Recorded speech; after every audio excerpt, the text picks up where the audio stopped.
The Texas Constitution, Article 16, Section 1 states, "All elected and appointed officers, before they enter upon the duties of their offices, shall take the following oath or affirmation. I, Timothy Frazier, do solemnly swear or affirm that I will faithfully execute the duties of the office of Peace Officer of the State of Texas, and will to the best of my ability preserve, protect, and defend the Constitution and laws of the United States and of this state, so help me God." That's the oath I swore when I became a Texas peace officer in 1987. It's the same oath that all Texas peace officers, whether they are deputies, patrolmen, constables, or any other office holder, including elected officials like our Libertarian office holders, are still required to swear before they can officially take office in the state of Texas. Observe that in declaring what shall be defended, the Constitution itself is first mentioned, and then the laws of the United States and this state. Now, if you claim to be a libertarian, and you're one of those posting cop-bashing comments, memes, general vitriol, which include half-truths and erroneous logic like all cops have to swear to enforce all laws of the land, including unconstitutional ones, therefore they're all agents of the authoritarian state, and there are no good cops, or similar BS, let me point out your ignorance and blatant hypocrisy. Any libertarian you have elected to office in Texas has sworn that same oath. By your logic, there are no good libertarian office holders in the state of Texas either. Does the oath I just repeated say anything about enforcing the laws of the United States or the state of Texas? It says preserve, protect, and defend. It does not say apprehend, incarcerate, or issue citations to every person I see commit a violation. Does that make you feel stupid or cause you to consider changing your perspective? Nah, of course it doesn't. Because you hate all law enforcement officers as a group so much that it's blinded you to the errors in your logic. But guess what? A lot of people who are reading your posts think you're a dumbass because of your illogical rants and insistence on shutting out reason. The only ones who don't are on the same cop-bashing bandwagon because it's popular, and they're similarly infected with your idiocy and blindness to reason. Regarding the police are bad because they swear to uphold all the laws of the land and have no choice but to do so argument, here's another fact to illuminate your ignorance. The United States Supreme Court decided in Marbury versus Madison that laws which were unconstitutional are automatically void. Perhaps you've heard the phrase officer discretion. It's a term commonly used among law enforcement officers. It means they sometimes choose not to enforce a law because they deem it to be unconstitutional or not applicable to the current circumstances. It's why some folks, often the ones who treat officers with the same common courtesy they give other human beings instead of starting the conversation with, "I know my rights," or "Am I being detained?" get warnings instead of citations when they break the law. With the Marbury versus Madison decision, officers are empowered to refuse to enforce unconstitutional laws. There are numerous cases today where sheriff's departments and even some police departments are on record publicly that they will refuse to enforce laws that are non-constitutional. Some have even had to fight against the federal government in court to protect you from those unconstitutional laws. The opinion of the court, delivered by Mr. Chief Justice Marshall in the Marbury versus Madison case, concludes, quote, "Thus, the particular phraseology of the Constitution of the United States confirms and strengthens the principle supposed to be essential to all written constitutions, that a law repugnant to the Constitution is void, and that courts, as well as other departments, are bound by that instrument," unquote. The legal term void used in the opinion means the alleged law has zero legal force, that void things are as no things. In other words, the law is not enforceable and has the same effect as if it did not exist. What I've just shared with you are the facts.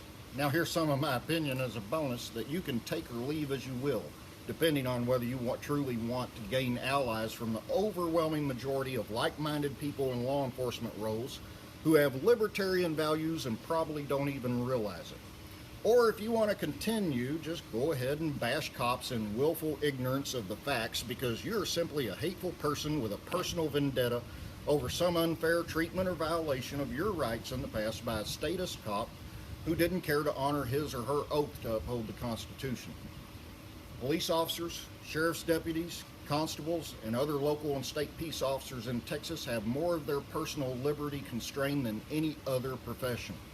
Their livelihoods are held hostage to prevent them exercising their First Amendment rights.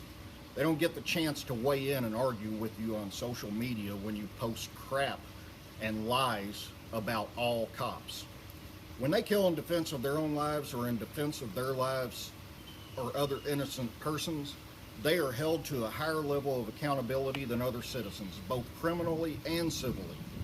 While people make that ludicrous argument that officers who murder people get to go on paid administrative leave and essentially have a paid vacation while their own department investigates and decides guilt or innocence, nothing could be further from the truth.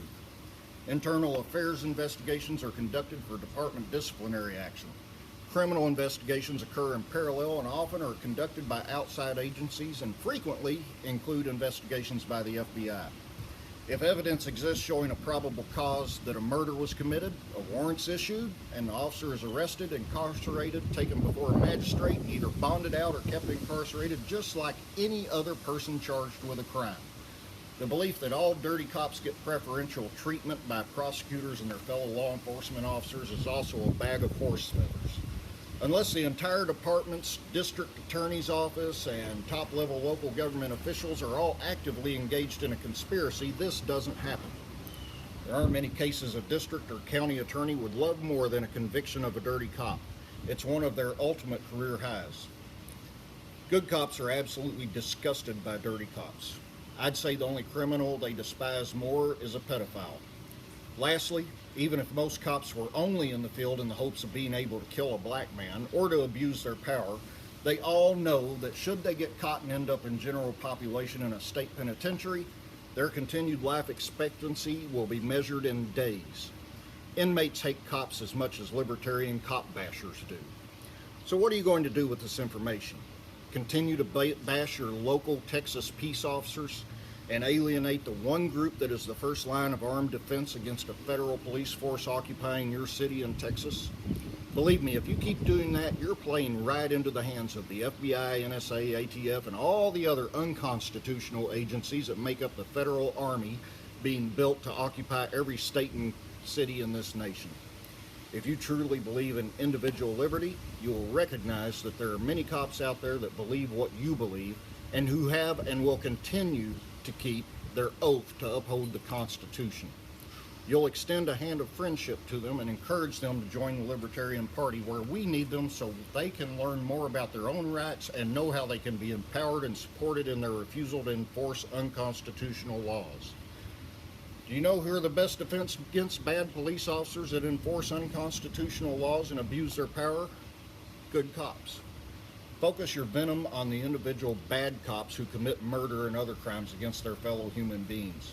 Blaming an entire group for the actions of a few criminals that have infiltrated it is plain and simply bigotry and pet prejudice. Those aren't libertarian principles. Stay tuned. My next message will be about what we should do if we truly believe all lives matter, which includes black lives. We have minority brothers and sisters who are being murdered across this country at a much higher rate than Caucasian persons, and we should encourage them to arm and defend themselves in alignment with the non-aggression principle.